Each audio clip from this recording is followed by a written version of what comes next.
Hello everyone, I'm Luis Pereira da Silva from the BIS and I'm here with Ravi Menon, Chair of the Network for Greening the Financial System, the NGFS, to open this third annual Green Swan Conference, which we co-organized this year with the central banks of Chile and South Africa. It is indeed a great pleasure for us to have all of you attending, and I thank you very much. As you remember, the first Green Swan Conference back in 2021 was about increasing the awareness in the central banking community of climate change as a new type of systemic risk to national and global financial stability, and of course to our societies in general. Then the second conference, which took place last year, dealt with the role of the public and private financial sector in mapping and mitigating these risks, while mobilizing its resources to finance the transition to net zero. Today, this third conference is about, first, understanding the state of play of different green technologies for the real economy, and how these technologies will contribute to decarbonize our economies. And second, how these green technological changes in the real economy will have macroeconomic implications for the transition. So we will discuss these topics with the central banking community and many specialists, especially its effects for their mission in a moment where central banks have to continue fighting inflation decisively. Many themes have been common to our conferences. I just recall 5 of them. First, green swan risks are irreversible, beyond tipping points that are coming fast, as the IPCC has been warning us, and since emission trends are still increasing after a pause with COVID. Second, we always said there is no silver bullet, no single actor alone, no single policy action alone that can solve global warming. Green technology will, of course, play an important mitigating role, but it has to be part of many other policies to reduce emissions, and a coordinated effort with primarily governments, but also firms, the financial sector, international actors, all agents in our societies. And of course, central banks and the NGFS are playing their role.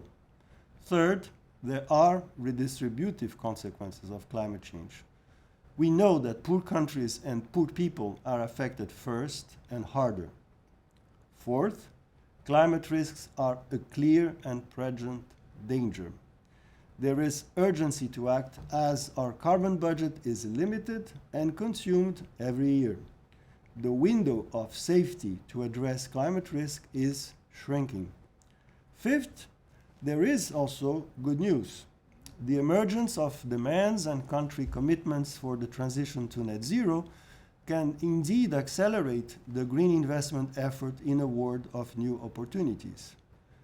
We have a full program ahead of us. On the first day of the conference, we will take a closer look at the already feasible solutions that should be scaled up, and those frontier technologies that need to get faster out of laboratories to become feasible industrial solutions for mitigation and adaptation. For example, solar, wind, already renewable energy technologies, but also low carbon construction, hydrogen, carbon capture and storage. Then on the second day, we will link green technology with the macroeconomy. In a nutshell, transforming our production capacities and our consumption habits towards carbon neutrality will require many things happening at the same time. Coordination inside and across countries, revisiting carbon taxation, new regulations, more homogeneous taxonomies, green projects in which to invest with secured returns, to mobilize large financing pools that are themselves looking for portfolio diversification. So all this is really tantamount to a new Schumpeterian industrial revolution. I'm looking forward for our discussions. I thank you very much again. And now let me pass the floor to Ravi. Ravi, the floor is yours. Thank you. Thank you. Thank you, Louis. Um, so, ladies and gentlemen, I'm also very happy to join you again at the Green Swan Conference. And on behalf of the Network for Greening the Financial System, NGFS, I'd like to express our gratitude for the opportunity to co-host this conference once again with the Bank for International Settlements, and of course now with also the Central Bank of Chile and the South African Reserve Bank this year. The world is still not on a transition path that is aligned with the goals of the Paris Agreement. Um, Louis mentioned the Intergovernmental Panel on Climate Change. According to its latest report, we need to cut global greenhouse gas emissions by 43% in the next 7 years to reach net zero by 2050. We are now 1/3 of the way through this very critical decade, 2020 to 2030, and nowhere near this target. Emissions are still rising, not falling. We need to convert commitments to plans and plans to actions. More countries and corporations are committing to achieving net zero emissions by 2050 so as to limit global warming to 1.5 degrees Celsius. This is good, but few of them have drawn up concrete plans to do so. Without credible transition plans and financing strategies to support them, climate action will be sporadic and ineffective. Green and transition financing is nowhere near what is required to get to net zero by 2050. The financial sector can play a key role in catalyzing transition towards a low carbon, climate resilient economy. But we are more than 35% short of the annual investment of 9.2 trillion US dollars that would be required to get us to net zero by 2050. The NGFS, we aim to promote the financial sector as a catalyst for the transition to a net zero world. Through our diverse membership of 125 central banks and financial regulators from more than 90 advanced, emerging, and developing countries, we are well positioned to do so. Our work program is multifaceted. We are enhancing supervisory practices on managing climate risks, designing actionable climate scenarios, assessing the implications of climate change for monetary policy, providing guidance for central banks' own net zero transition, analyzing nature-related financial risks, and of course, building skills and capabilities among the NGFS membership. Today, I want to talk about two relatively new areas where the NGFS is making a determined push. One is transition planning. Two, blended finance. Let me elaborate on each. To achieve net zero, every economic sector will need to decarbonize. The different sectors will have different transition pathways, of course. In hard to abate sectors, the transition could be quite disorderly. Those firms or industries that fail to adequately decarbonize may risk being left with non-viable businesses or stranded assets. To support every sector, every economic sector to decarbonize, financial institutions need to fund activities supporting this transition, not just green projects. Now, this means channeling funds to pivot business models for firms in economic sectors that are not so green to become greener. It also means investing in technologies with a lower carbon footprint or higher energy efficiency. So transition financing is key. Now, transition finance in turn needs credible transition plans by both financial institutions and their real economy customers, as well as a good transition planning process. Now, many financial institutions, to their credit, have made net zero commitments and set decarbonization targets. However, when they finance their customers' own transition to net zero through loans or investment in cleaner technologies, they may see a short-term increase in their financed emissions. Now, this will be particularly the case if they finance hard transition in hard-to-abate sectors like steel, cement, and chemical production. This increase in financed emissions will likely draw pressure and criticism from investors and stakeholders, and you can understand why. So only with credible transition plans will financial institutions be able to explain how their transition financing is consistent with their net zero commitments and decarbonization targets. What can financial regulators do? Well, financial regulators can set supervisory expectations for financial institutions on their transition plans in several ways. They can provide guidance to financial institutions on having a sound transition planning process that supports credible transition efforts of their clients rather than divestment as the first choice. Regulators can also set expectations that financial institutions should engage their clients on climate risks and nudge them to draw up their own transition plans to mitigate these risks. They can signal to financial institutions the importance of referencing appropriate science-based sectoral pathways with meaningful intermediate targets for decarbonization. They can adopt a multi-year approach when engaging financial institutions on their transition efforts.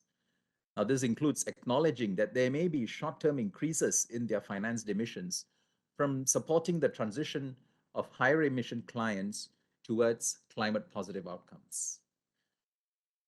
The Monetary Authority of Singapore intends to do all of the above as a supervisor. And each supervisor must judge within that supervisor's mandate what is the most appropriate stance to take. Now, the NGFS is providing thought leadership on the role of financial regulators with respect to financial institutions' transition plans and transition planning process. We are exploring the extent to which financial institutions' transition plans should be considered within the supervisory toolkit and overall prudential framework. Now, while most financial institutions' transition plans have a climate focus, they do have different nuances in objectives, ranging from climate risk mitigation to reducing financed emissions to supporting the real economy's transition to net zero. But there are some common elements to all transition plans, which are relevant to supervisors for assessing safety and soundness. The NGFS has completed a stocktake of supervisory frameworks with respect to financial institutions' transition plans. We're sharing the results of the stocktake with the Basel Committee on Banking Supervision and the Financial Stability Board to facilitate greater coordination in the development of transition planning standards in future. We will publish a short report on the key findings and next steps that will provide a basis for further work on the role of transition plans in greening the financial system. The next phase of the NGFS's work will develop guidance on transition planning to cater to different supervisors' mandates, toolkits, and prudential frameworks. Recognizing that there is a spectrum of supervisory mandates, such guidance will be based on a building block approach to aid financial regulators with varying approaches in their review of financial institutions' transition plans or the transition planning process. The next key new area that we are making a push on is scaling blended finance. To move the needle on global emissions, we need to facilitate the decarbonization of emerging markets and developing economies. Emerging markets and developing economies account for more than half of global greenhouse gas emissions. They're still heavily reliant on fossil fuels for their economic development and energy needs. And their energy needs are expected to grow significantly in the coming years alongside economic growth and development. It is not right to hold back their economic growth. Rather, we need transition finance to help decouple growth from emissions through cleaner energy, greater energy efficiency, more electrification, and production processes with a lower carbon footprint. But emerging economies and developing countries face several challenges in mobilizing the transition financing that is necessary for decarbonization. First, they have fiscal constraints. Public debt remains the main source of funding of transition in these economies. And there are tight limits to how much debt these governments can sustainably raise, especially in foreign currencies. Second, they have limited access to private capital, They lack depth in their domestic capital markets. They lack large corporations and a broad investor base. Third, many of their transition projects are only marginally bankable. Regulatory and political risks heighten the likelihood of default. Transaction lead times are long, and projects require prohibitively large amounts of startup capital. And there is limited access to expertise in project development and financing. Added to that, the current model of multilateral bank lending is inadequate to mobilize the capital that these countries need for their transition. A good part of multilateral bank lending goes to bankable projects that could well have been financed by private capital. Multilateral banks tend to prioritize projects with lower risks to support their mandates and macroeconomic stability and growth. But in truth, the capital is most needed for riskier transition projects that are only marginally bankable but can support the transition. What we need is public-private partnership in financing that is synergistic, not duplicative. We need to make every dollar of public capital count. We need blended finance. Catalytic and concessional funding from the public sector, multilateral development banks, and philanthropic sources can potentially enhance project bankability and help to crowd in private capital. They can mitigate a portion of project risks to improve the risk-return profile and attract a broader set of private investors. They can provide technical assistance at the project design stage to increase the pipeline of investable projects. And they can facilitate the development of a mature climate blended finance ecosystem in emerging markets and developing countries. Blended finance is not new, but we need to scale it up, and this requires a collective effort. Central banks and financial supervisors can support this effort to varying degrees depending on their mandates. So the NGFS has launched a blended finance initiative to contribute to this collective effort in two ways. We will use our convening power to raise awareness of blended finance for climate action and help to bring the relevant parties into the room. And we will identify any potential market, policy, or regulatory barriers that hamper the scaling of blended finance. The NGFS aims to launch at COP28 a handbook on blended finance. We will release next month a conceptual note on the handbook, which will serve as a preamble. The handbook will be organized around three key themes. First, to identify key elements needed to build a climate blended finance ecosystem. To scale up blended finance for climate adaptation and mitigation, we need financial instruments and vehicles that can align incentives in both the private and public sector and entice private capital with varying appetites for risk. For example, green bond funds or outcome-based debt instruments such as sustainability-linked bonds can attract various types of private sector actors if key contractual terms are appropriately set. Now, to attract investors with different expected returns, risk profiles, investment horizons, and objectives, we need to expand the investor base. For example, we can aim for a higher level of participation by institutional and private equity investors, as well as philanthropic capital. The second theme in the handbook: highlight best practices and principles to scale up blended finance for climate adaptation and mitigation. These include factors like having an appropriate institutional, legal, and policy framework, as well as regulatory clarity. It includes having a robust climate information architecture for investment and performance risk assessment, comprising reliable and comparable climate data, internationally interoperable taxonomies, and climate disclosures. And we need some form of common finance reporting standards that can be used to measure, monitor, verify, and assess impact. The third theme in the handbook: to identify demonstrative projects that showcase good mechanisms that are available to scale blended finance. Our scan of such projects has surfaced some preliminary observations on the key mechanisms to scale blended finance.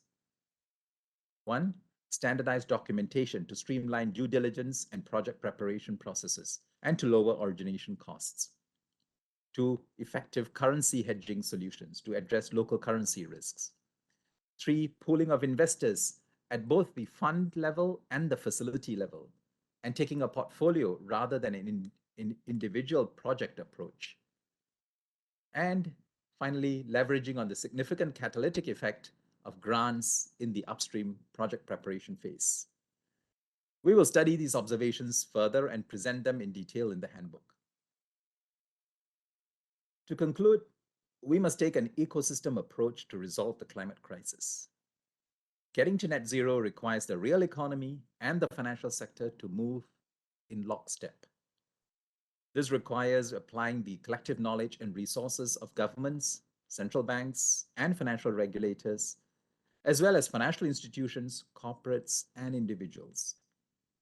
In a small way, this third edition of the Green Swan Conference contributes to this collective effort. Let us harness our strengths and coordinate our actions across the ecosystem. Thank you, and I wish you all a fruitful conference. Thank you very much, Ravi, for reminding us of the importance of financial plans for the transition, and moreover, this very important idea of promoting blended finance for the transition, particularly in emerging market economies. I think we all benefited from this expertise and vision that you laid out. Now, as you know, climate transition very close to the hearts of the younger generation. So this year we have invited students from selected universities to submit some questions.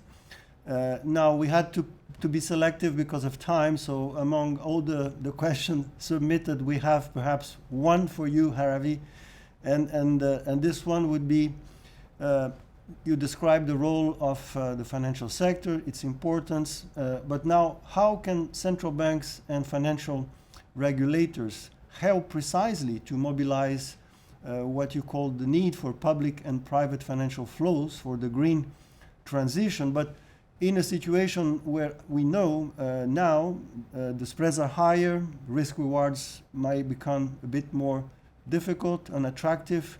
So how would you sort of square the need for what you pointed out as blended financed financing plans, private-public partnerships with the environment in which we are? Thank you. It's a good question.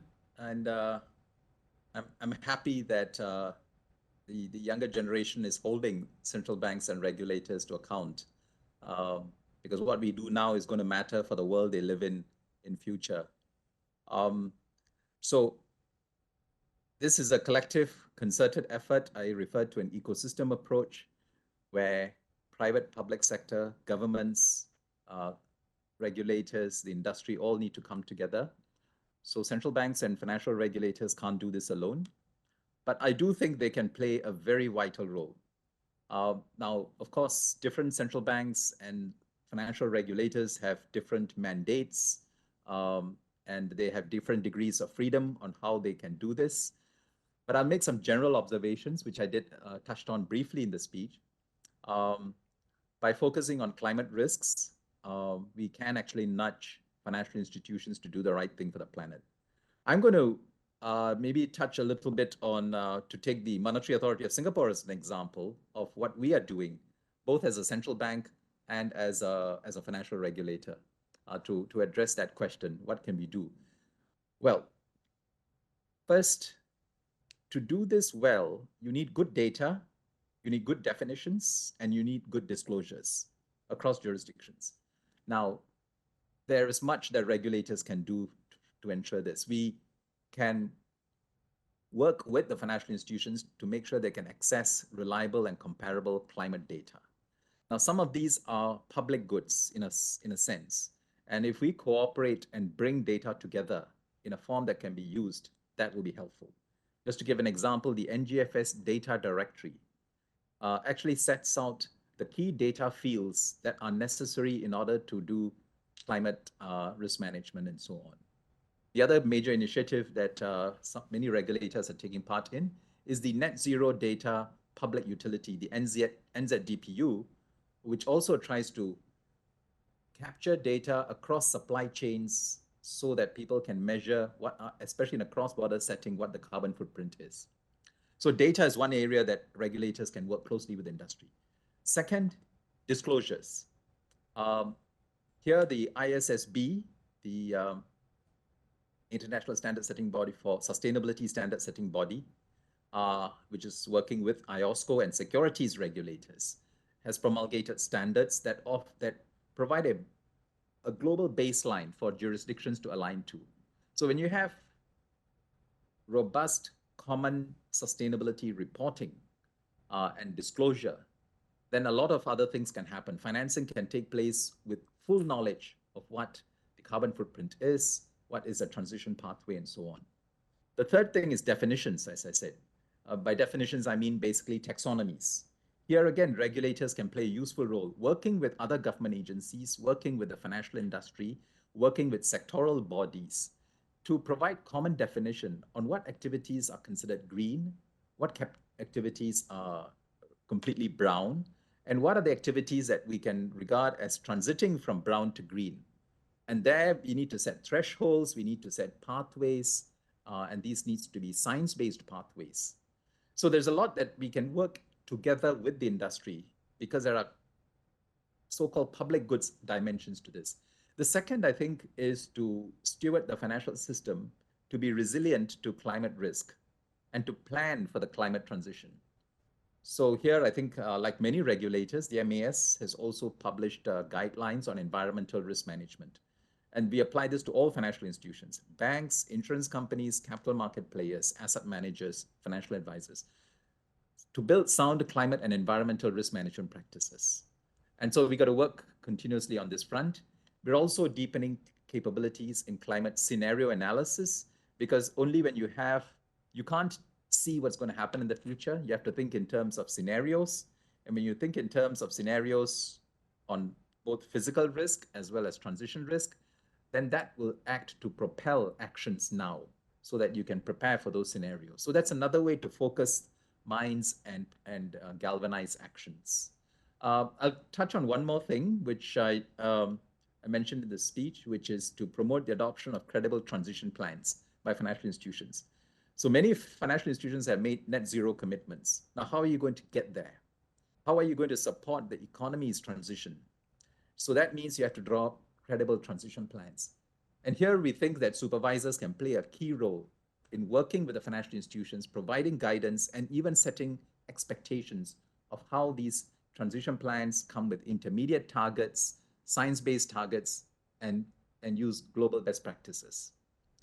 There was a reference to using technology. I think fintech solutions can work to address some of these problems. So we have an active agenda to build a green fintech ecosystem, especially for small and medium enterprises. We're going to find very difficult measuring carbon footprints and also reporting them according to the templates that have been promulgated.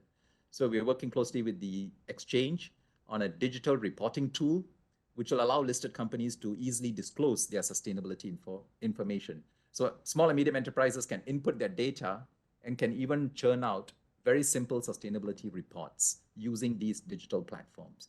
Finally, I think we need to build up the skills and capabilities of the workforce in the financial sector to do this work well, to understand transition, to understand climate risks, to understand climate scenarios and how to manage these risks, how to channel financing. It's a new skill set, new capabilities, new knowledge required. And that's something also the MAS has been working very closely with the financial industry so that the people who do this job know this work well and can make a change. So maybe I'll stop there. It's just some of the things that financial regulators and central banks can do to propel transition financing. Well, thank you, Ravi. This is already a very broad and useful agenda. Thank you very much for your insights. So before we conclude this session, let me also thank all the participating students who have submitted their questions. Thank you very much. Now this brings us to the end of the opening event. There will be now a break. The conference will resume at 1 p.m. Central European Summer Time with a session on deploying feasible solutions at speed and scale. Do come back to join us. Thank you, Ravi, very much for your intervention. Thank you, all of you, for participation. And see you at the next session. Bye-bye.